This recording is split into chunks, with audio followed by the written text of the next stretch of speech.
сообщество Criminal IT. Последние несколько лет мы помогаем людям с трудоустройством в лучшие IT-компании. Получение оффера – это обычный навык, и мы помогаем довести его до идеала. Стань частью нашей истории, вступай в сообщество в Telegram. Получить оффер – это проще, чем ты думаешь.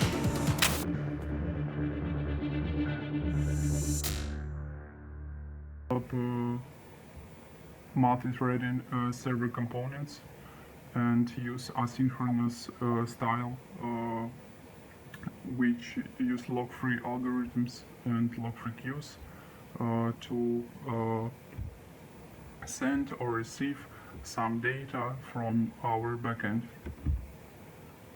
What is the performance advantage of this method? Sorry? What is the performance benefit?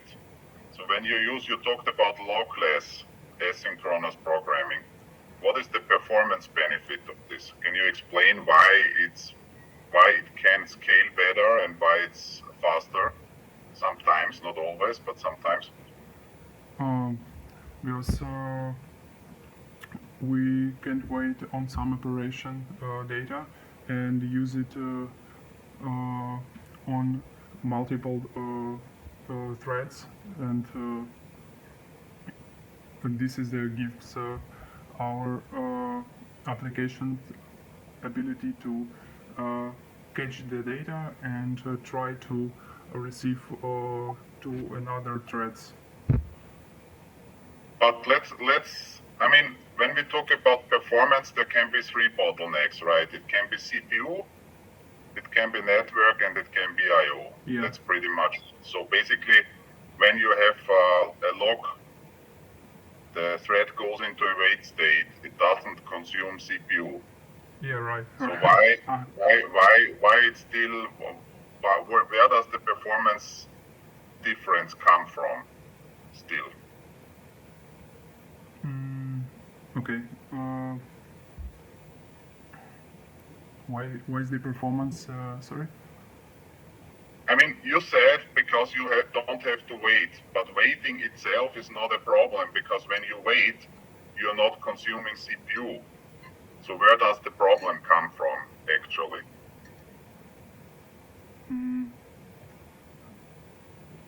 The problem comes from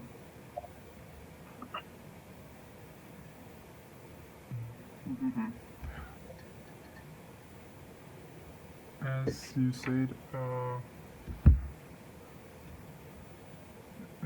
the main part, the main problem comes from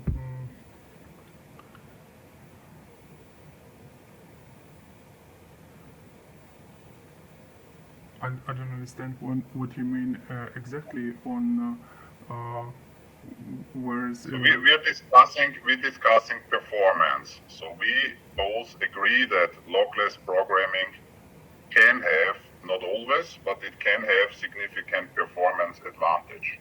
Yeah. Now you told me it's because of logging, but logging itself per se is not a problem because the threads that are logged are not consuming CPU. So where is the problem actually?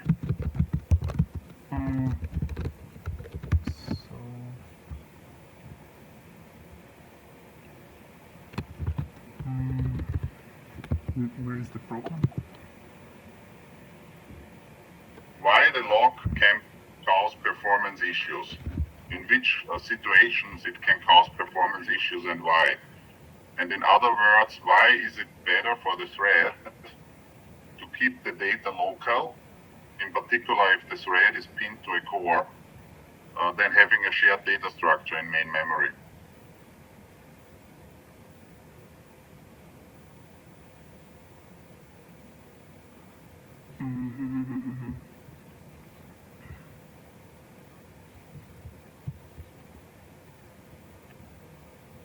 I will share my screen. Okay. I will try to paint it. Okay.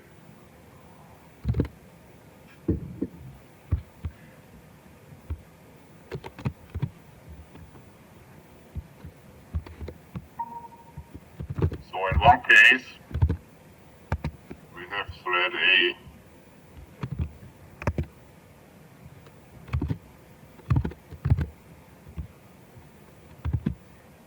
And thread B.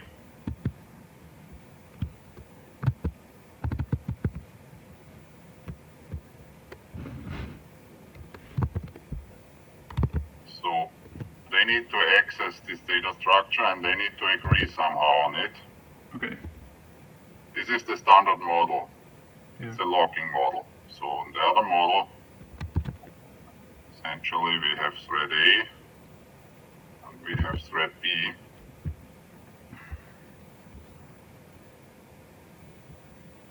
They can only message each other, right? So they can send messages to each other. But in fact, they have private data structure. Okay. So the reason is, so there are multiple reasons why this model here can have, it does not always have performance advantages.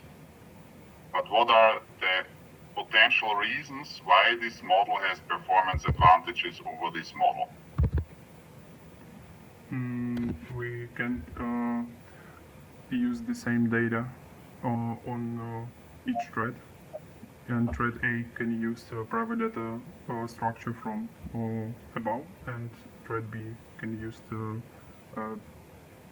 same private data structure. No, they cannot use the private data. But why is such a, okay, let's start, let's try to break it down. This data structure resides in main memory, right? Yeah, right. This value also resides in main memory, but why is accessing this data from this thread faster than accessing this data? Even if you don't log it. Let's say you're just reading it. You're not even writing it. Why is it still faster to go here than to go into the shared data structure?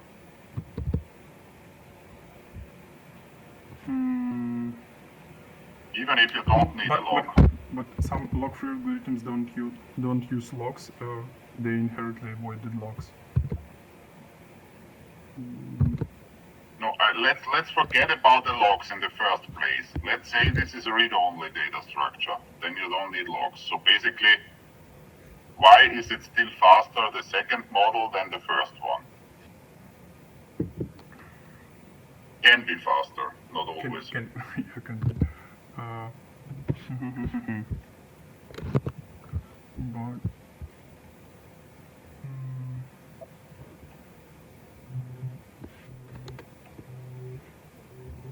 but log-free algorithms tend to scale better on multi-core system because they minimize the overhead associated with acquiring and releasing logs. But yeah, I understand that, but why? Why is this overhead a problem? That's what I'm asking. Which overhead? First of all, now we're not talking about logs. So now my question here is not even about logging. There's another reason too. Think about the core architecture. So this thread A runs on the core and this thread B runs on the core. So why do you think this is better to have it like this instead of here?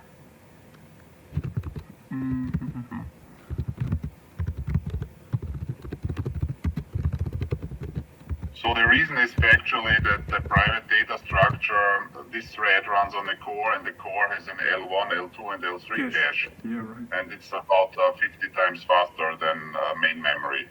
So this is the first reason. The second reason,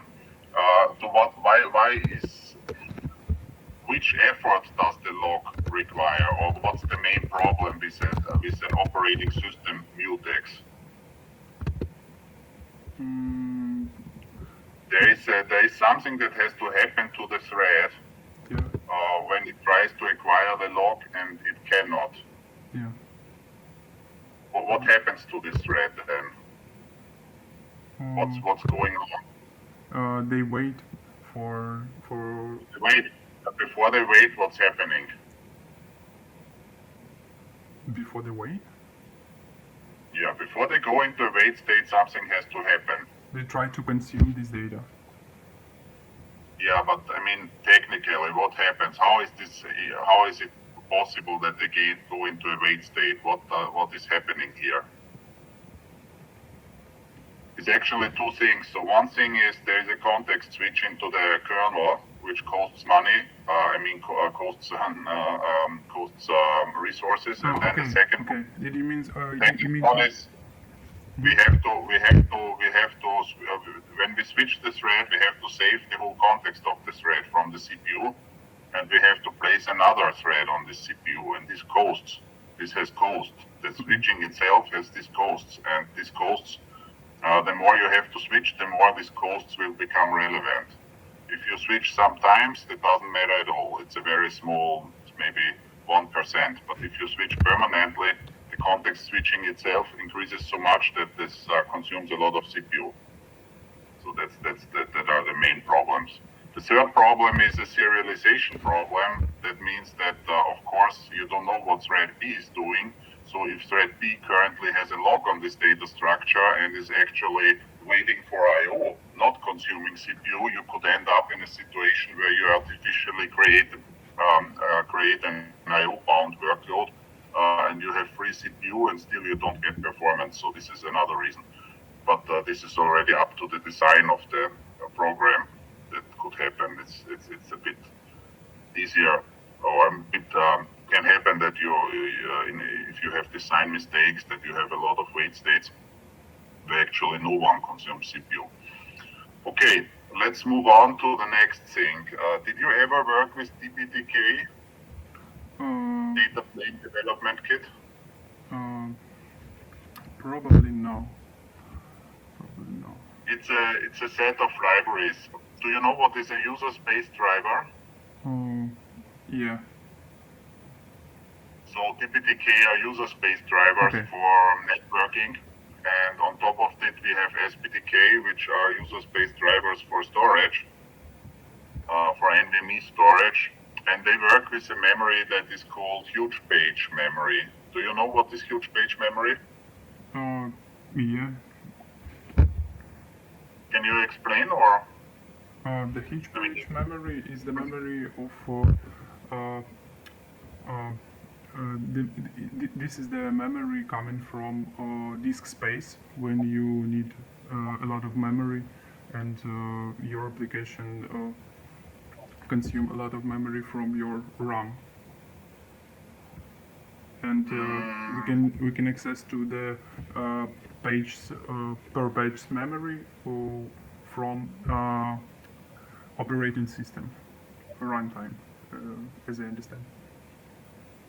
Let's start with what is you understand the concept of memory paging, right? Right.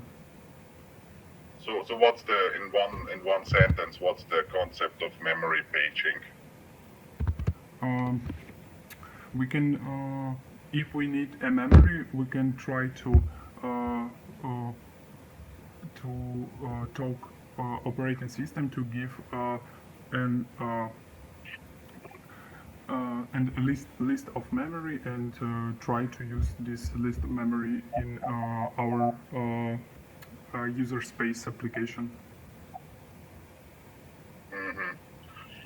So in fact, memory paging is something that is implemented by the component called MMU, Memory Management Unit.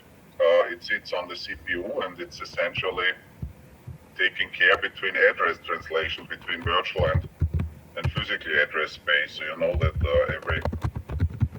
every process has its own virtual address space, but the translation between the virtual address and the physical address is done by hardware. This is the MMU. And it's normally 4 kilobyte pages, but huge pages are 2 megabyte or 1 gigabyte pages. They are basically pinned into physical memory. So if you request a huge page, once you get it, it will be pinned to a particular physical address, and it will not be moved. The 4 kilobyte pages, they can be moved. So now we are talking about NVMe. Do you know what is NVMe, or? NVMe? Yeah, NVMe, non-volatile memory express. NVMe. not volatile memory express.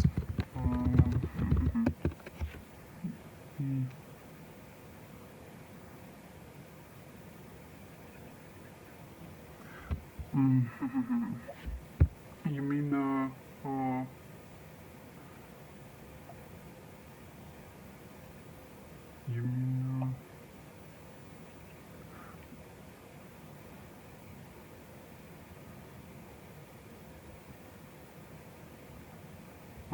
you mean non-volatile memory such as NAND flash and persistent memory? Yeah, no, but it's a NAND memory. So basically, it's an SSD. It doesn't matter. You don't have to know. But the point is, it's part of it's plugged into the PCIe bus. So basically, it's sitting there on the bus as a PCIe device, and it receives I/O requests to write or read data. And then it has a very interesting feature, which is called DMA, direct memory access. Yeah. I know. Is that NVMe support massive parallelism with up to 64,000 IO queues, each capable of handling up to 64 comments. And I know that NVMe is scalable, making it suitable to wide range of applications. I don't know. Yeah, but yes. So that's what NVMe is. But yes, direct memory access is a feature that allows us to transfer data between the NVMe disk and the main memory without CPU. Yeah. So my question comes now. You don't need to know NVMe. It was just so. My question comes now. Why do you think what I explained you about huge pages? So factually that they are pinned into physical memory. Why is that feature important for NVMe DMA, direct memory access? So you have the MMU that sits on the CPU, and then you have the DMA feature, and then you have huge pages. Why do you think huge pages are better in this concept? Why are we not using just virtual pages? 4 kilobyte virtual pages. I mean, all of them are virtual, but 4 kilobyte pages that can move freely. Why do you think the huge page is better to use for direct memory access? And this is what SPDK, DPDK libraries are doing. Yeah, as I understand, NVMe minimizes latency through an efficient architecture and direct connection to the CPU via PCI Express bus. Yes, this is all true, but my question is, why are huge page memory better to use in this context of DMA, of direct memory access with the PCIe device? Why is it better to use huge pages and not regular 4 kilobyte pages? This is my question. Because we can place and read, we can place to this page some data and trying to faster consume data from these pages, and we need some time to through PC bus to access to our memory on through NVMe, as I understand.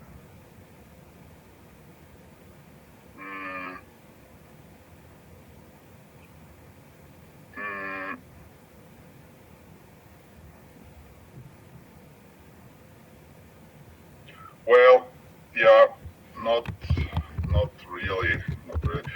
Okay, let's move on a little bit. Now I have one really logical question to you. So again, you don't need to know about NVMe, but you told already that we have. So it's a high performance architecture. Yes, that's right, and it's asynchronous. So you already said that. Yeah. So you should know it has submission queue and completion queues. Let's say in the submission queues we are submitting I/O. The underlying device is just a block device. So basically it's storing NVMe is like any other block device. It's storing fixed size blocks, typically 4 kilobyte. So what you do is when you write data, you say I'm gonna write data to the blocks 1 to 6 or whatever, and you can only address the full block. So you cannot address individual bytes on the storage, but only the full 4 kilobyte block. And the only thing that gives to you is that it's atomic on the block level. So if you write a single block, it will be written in total or not at all. This is the only, let's say, guarantee that the NVMe device gives you, nothing else. So let's assume we have a client. Again, this is purely logical. You don't need to understand anything more about NVMe. So this client, it submits 3 requests to the queue, to the submission queue. The first request covers the blocks 1 to 5. I'm repeating 1 to 5, so it's a write request. The client wants to write data to the SSD. So it requests first, write me block 1 to 5, and then immediately after it submits this request, and then it goes and submits exactly the second request for block 5 and 6, and then the third requests for block 6 and 7. So we are submitting 3 requests. First request block 1 to 5, then 5, 6, and then 6, 7. Okay. So these 3 requests are submitted for write, and then it starts calling for completion. Okay. So it tries to understand which requests are finished, and finally it finds that all of these 3 requests have been finished. So we know that data has been written to the blocks 1 to 7 because they were somehow in these 3 requests. So what do we know about the data and what do we not know? And how should the client rearrange the writes so that that it works correctly? Because now I can tell you it does not work correctly. But This is pure. It's a logical question. You can ask me other questions if you want. sorry. Okay.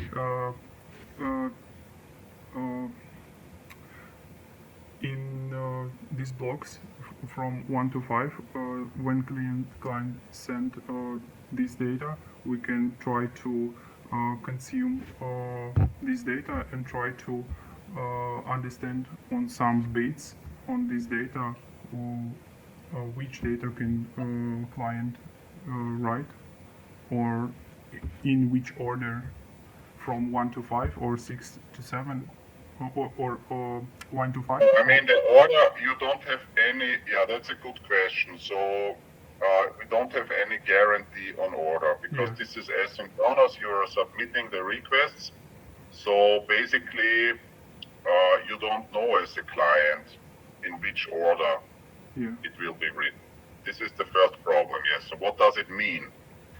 We have 3 requests and we don't know really the order of these requests. So what does it mean then? But we can read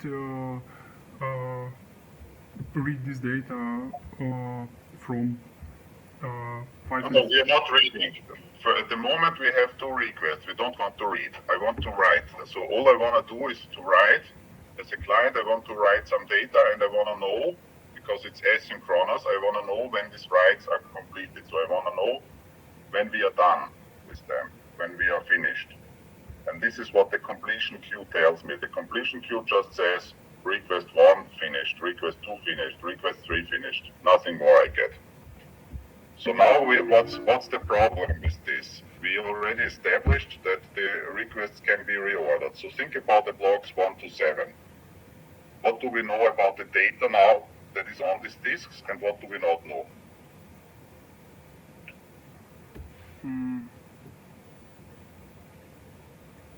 7 blocks. We know something and we don't know something. One thing we know, one thing we don't know.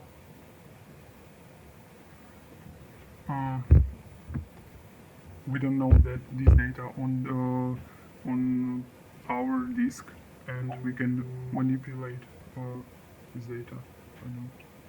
No, we know the data is on the disks because we get completions, but which data is there now exactly? For which of the go block by block. For For which block do we know exactly which data is there, and for which block do we not know which data is there?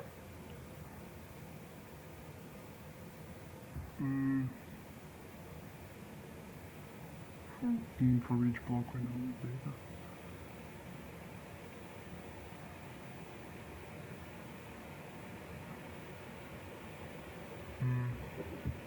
But in all blocks we know that we write some data. Yes, we know that some data was written, but which data? So again, I will make it a little bit easier for you because I don't want this to become a language barrier. Let me show you.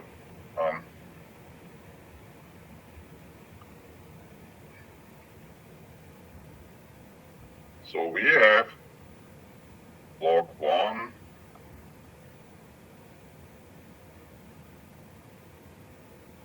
two, 3,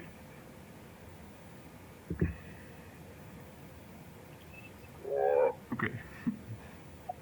Yeah, doesn't matter.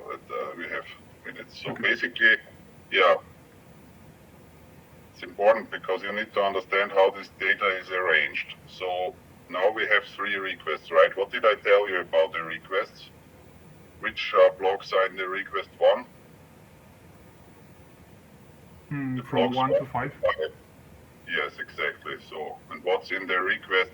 So 1 to 5, okay, exactly. So we have 1 to 5, but what's in the next request?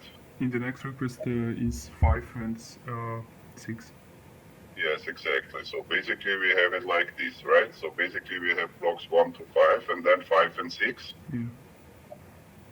So basically what's the problem here? We can concur on block 5. Yes, exactly. So this is exactly the problem here. And the next and the last request? And the last 6 and 7. So what's the problem here? Concur from 6th block.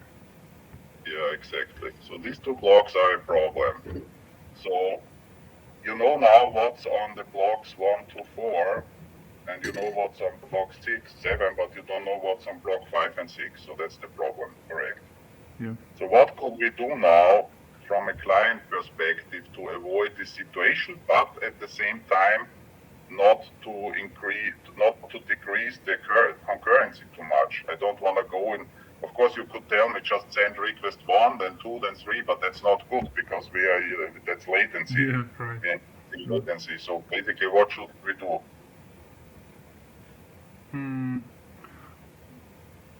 What we can do?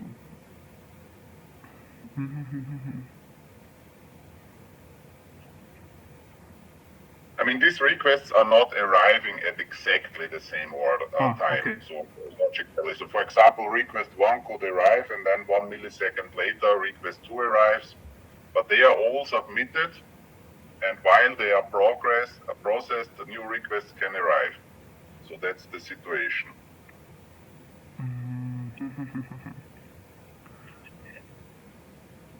Let's say the first request arrives, blocks 1 to 5. There's nothing currently in flight, so nothing is currently moving. So what can we do with this first request? Should we submit it or not? I think we can submit, but I see that the second operation with block 5 and 6 is more important than the first operation because we have 2 concurrent blocks in the second request. I wouldn't say more important. So okay, the question is now let's say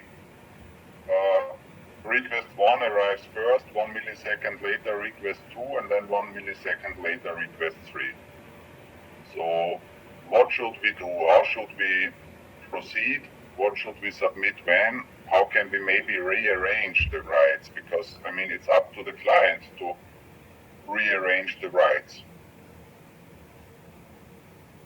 It can also the atomicity level is 1 block.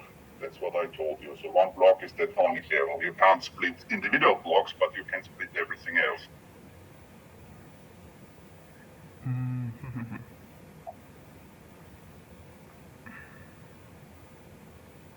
But I can say, but as I can say, I try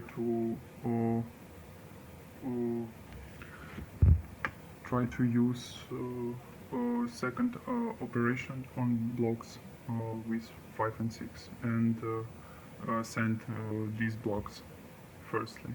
So first you're getting the first request. So what should I do? Should I submit it or not? Should I wait?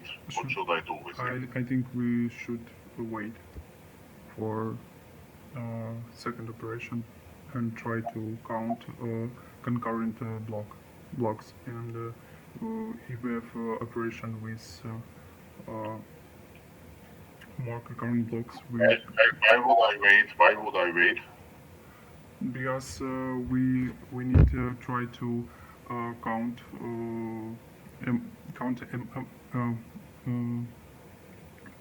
rights and try to understand in which rights we have concurrent blocks. But these requests are coming and you are just receiving them. So actually, okay, I'll help a little bit. So on first right, you submit the request because there's nothing in flight, there's nothing concurrent that blocks you from submitting this request. So you submit request 1, and you are now block 1 to 5 are in flight for writing, and now request 2 comes. So what should you do with request 2?